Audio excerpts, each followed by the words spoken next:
Hey, Bodybuilding.com. What's up? It's your boy, Terry Crews. And I am sitting here with UFC Hall of Famer Randy Couture and also with the living legend Dolph Lundgren. And we are here to promote and tell you about the biggest action movie of the summer. Coming to you August 17, 2012 in theaters. And we will also let you know how we got ready and how we prepared for the biggest action movie of the summer, the sequel, Expendables 2. Here we go.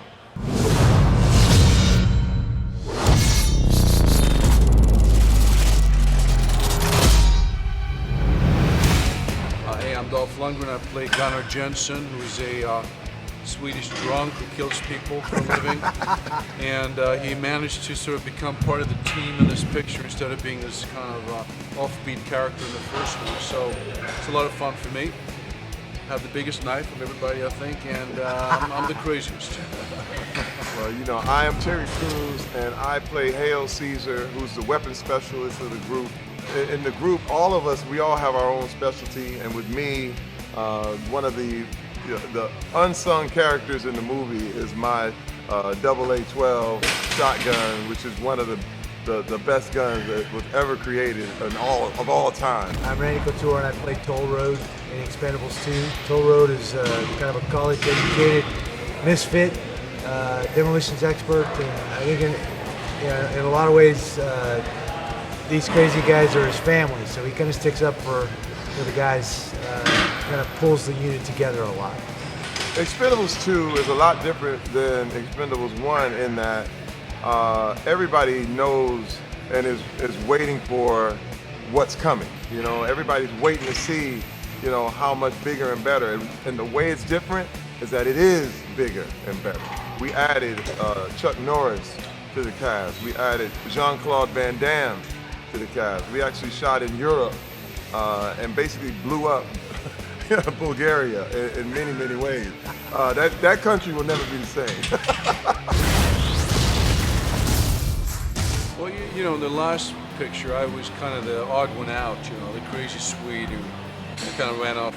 I was with the good guys, with the bad guys, and on this one, I stuck with the group a lot more, so I got to know these two clowns. No, I'm just kidding. No, these two friends Clown, here. you got it right. I got to know these two guys and very well, and you know, I know Sly from other movies. You know, you have to kind of keep joking and keep it light because, you know, the conditions are very harsh. I mean, you're in some little town in the middle of Bulgaria. It's, you know, 30 degrees and you're up at 5. You know, and so I really enjoy the camaraderie. And but that's the cool thing about Expendables, that you have guys who are actually proficient in something real. They're not only actors pretending to be somebody, but they've actually done things in real life for real, and I think that's why the film is special, you know. And these are guys that other men and women look up to in real life, not just on screen. And that's becoming more unusual these days in movies, you know. I think that's why I'm really glad to be part of it. I feel really, you know, proud to be part of it. When you see the Expendables 2, it's one of those things when you see all your heroes, everybody that you've ever believed in, when you watch the movie, all in one movie, the power of that is just too incredible. It becomes more than just a flick. And I think on August 17th, it's going to be literally like a mass for everybody to come and really see what this is all about, what you believed in your whole life, and what you always thought you would never see, with all these names and faces together, and it actually happened. You know, but I was going to say, like, as far as the training goes, what I learned and what you learn on movies is how to simplify your regime and how to make it more efficient. You know, when you do 4 months on a picture like we did, you become used to it, and it becomes part of your arsenal, you know, training. So anytime I go away now, say, like, to do another film or publicity, you kind of know how to simplify your workouts and keep it efficient, right? Break it down to the bare bones and the absolute essential things you have to get in.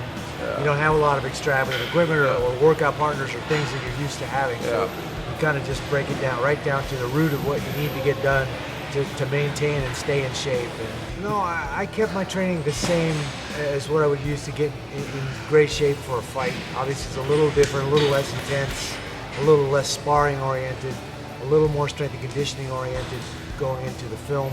But making a movie is a grind, just like a training camp for a fight. It's a long process, long hours, long days, and so you gotta not only physically but mentally be prepared for that. And I definitely think that approaching it like a fighter helped me out a bunch. I'm usually in pretty good shape, so I didn't train much different. I knew I had to stand next to this guy over here and this fool over here, so I have to build up a little more muscle. Like, you know, if you hit the bag and do a lot of sparring, which I usually do, you get kind of thin, you know, wiry.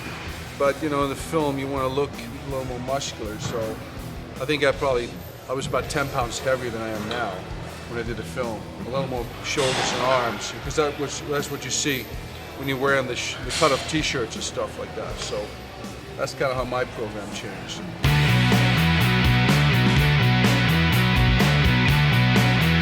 Because we're all kind of on different schedules and different things, you can't rely on being free at the same time to work out together. So you have to kind of individualize your routine so you can bang it out when you have the time to bang it out, and not be reliant on somebody else to make sure that you get your workout in. So. But I think the most important thing to remember is, you know, you're talking about a guy who's proficient in the martial arts, you know, an ex-NFL player, a UFC champion, but we're all actors now. You know what I mean? You're an actor. And the big thing is, who cares how big the guns are if you can't act, if you can't emote, if you can't project that emotion and people can identify with you on screen, you might as well just be in the background. You might as well be nothing. You can't really compare yourself to another person and do that kind of challenge, because your greatest enemy is yourself. It's the lines. It's getting your character, being the best character you can be, and knowing your place in this whole steam and script. It's not about the physical stuff. I think all three of us here, the physical stuff is the part we find easy. That's the easy part. That's the fun part. That's the part that we get to play those action scenes and actually throw guys and shoot stuff and do. That's the part that makes you smile. But actually kind of finding the root of your character, tapping into your stream of experience to be able to in some way represent that guy and tell the truth, that's the more difficult part. That's the part that takes some time and energy to develop.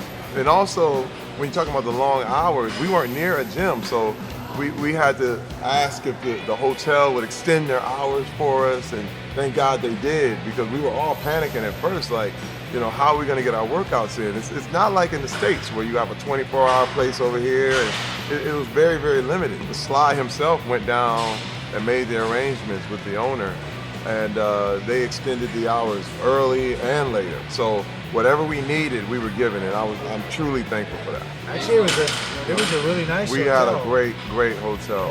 Yeah, we did. Kempinski was a really nice hotel. The gym was more than adequate. It had everything you needed.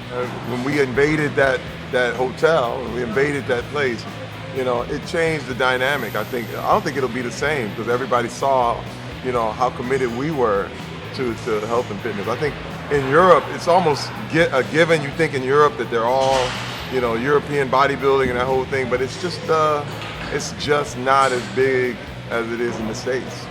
It was a hard shoot, man. I ain't gonna lie. We're in, you know, Eastern Europe, okay, and we were literally, you know, we made sure we had our chicken breast, we had our vegetables, but there wasn't a lot of beef. Over there in Bulgaria, beef was not a big deal, so we kind of I had to improvise a lot. You know, lots of protein. Culturally, the different food in Bulgaria was a little more akin to Greek food, and all the vegetables were organic. They were grown right there. There was no crazy big supermarkets like we're used to seeing. It was a little bit different, and I kind of liked it. It was a change of pace. Good Italian food. They were bringing the pasta right in from Italy. It was fresh, right? It was too good. There, so. That was too good. What's the plan? Track him, find him, kill him. Here we go! Be sure to check out Expendables 2 when it hits theaters August 17th.